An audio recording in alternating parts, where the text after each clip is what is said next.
Esse vídeo é uma homenagem às 242 vítimas fatais do incêndio da Boate Kiss e às suas famílias. Oi, eu me chamo Leandro e hoje eu tô aqui para falar da minissérie Todo Dia, Mesma Noite, que está disponível na Netflix.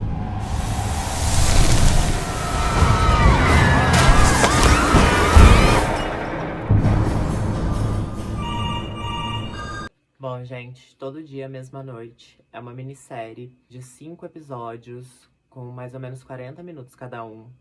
E ela é baseada no livro Todo Dia, Mesma Noite, a história não contada da Boate Kiss, da Daniela Arbex, que é um livro muito tocante, que me emocionou muito.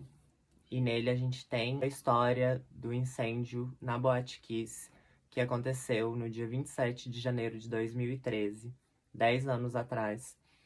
E nele a gente tem a história das famílias, o relato das famílias, dos médicos, dos bombeiros, de todo mundo que participou do resgate, dos médicos e enfermeiros que atenderam as vítimas nos hospitais em Santa Maria, no Rio Grande do Sul. E essa minissérie usa o livro como base para contar a história das famílias e dos sobreviventes dessa tragédia sem precedentes que assolou essa cidade e que infelizmente até hoje não teve uma resolução. Na minissérie a gente vai acompanhar um pouco no primeiro episódio da vida de algumas das vítimas fatais e de alguns sobreviventes, junto com suas famílias, em mais um dia, se preparando para ir em uma festa numa das boates mais badaladas de Santa Maria naquela época, onde naquela madrugada o vocalista da banda Gurizada Fandangueira pegou um fogo de artifício, acendeu dentro da boate e levantou os braços durante o show da banda. Esse fogo de artifício lançou faíscas no teto da boate, que era revestido com uma espuma que tinha a função de isolar o som dentro da boate, pôs fogo nessa espuma, gerando um caos dentro da boate. Eles tentaram apagar primeiramente com água, o que não deu certo. Eles tentaram usar o extintor de incêndio mais próximo, que estava vazio.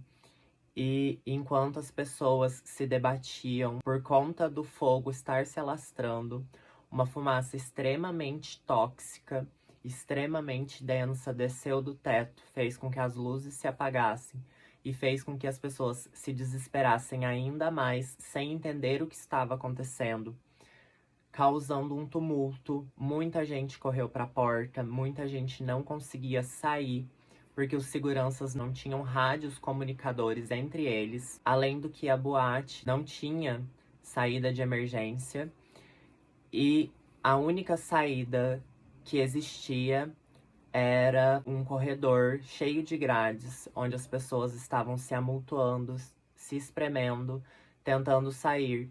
Quando os seguranças da porta entenderam que havia um incêndio dentro da boate, eles liberaram as pessoas. Isso levou mais ou menos 40 segundos, mas a fumaça era tão densa e tão tóxica que mesmo as pessoas que conseguiram sair em um primeiro momento começaram a passar mal. A fumaça que foi produzida por essa espuma era extremamente tóxica, ela produzia cianeto. Isso intoxicou muitas pessoas que desmaiaram e não tiveram sequer a chance de entender o que estava acontecendo. É uma minissérie muito pesada, é uma minissérie muito tocante. Ela é revoltante porque muitas pessoas morreram, muitas famílias foram acordadas naquela madrugada sabendo do incêndio.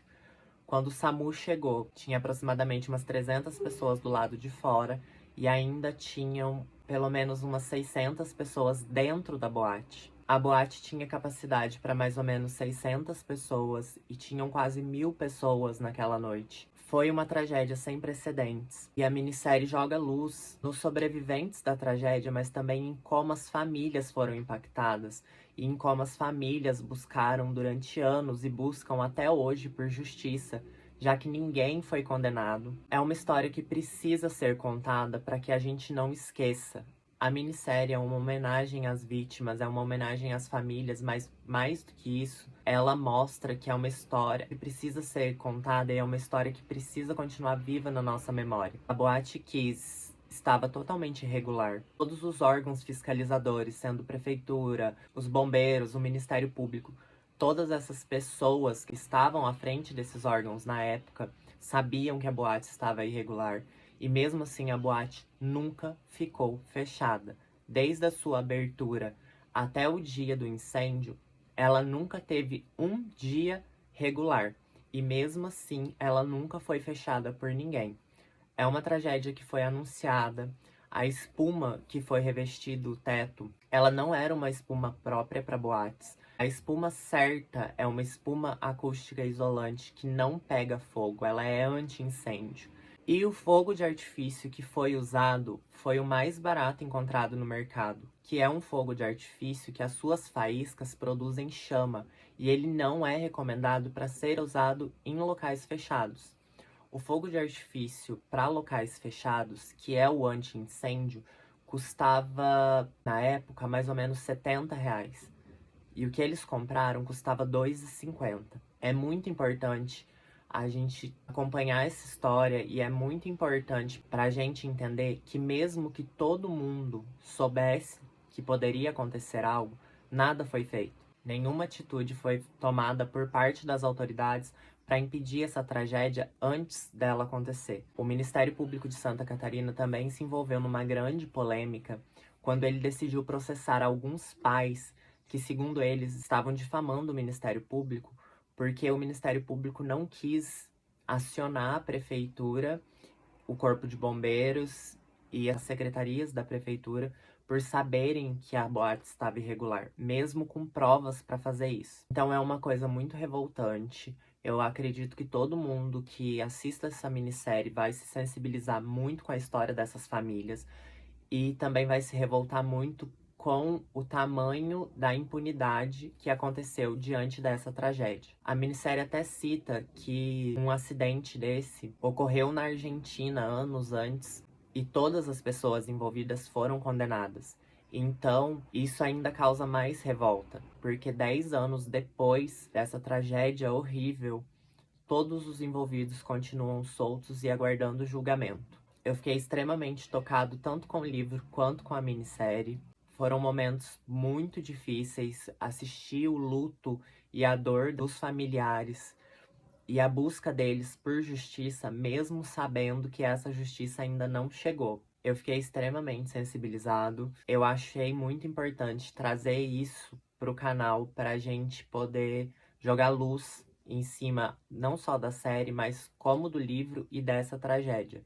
Eu também queria recomendar para vocês o episódio que saiu essa semana do Modus Operandi, que é um podcast da Mabê e da Carol Moreira, que trata desse assunto de uma forma muito mais aprofundada, baseado muito mais no livro do que a série. Eu espero muito que vocês assistam essa série, eu espero muito que ela toque vocês no mesmo local que ela me tocou, porque foi um local de muita tristeza e muita indignação. Eu acho que a gente precisa sim reverberar a voz desses pais que até hoje não conseguiram justiça.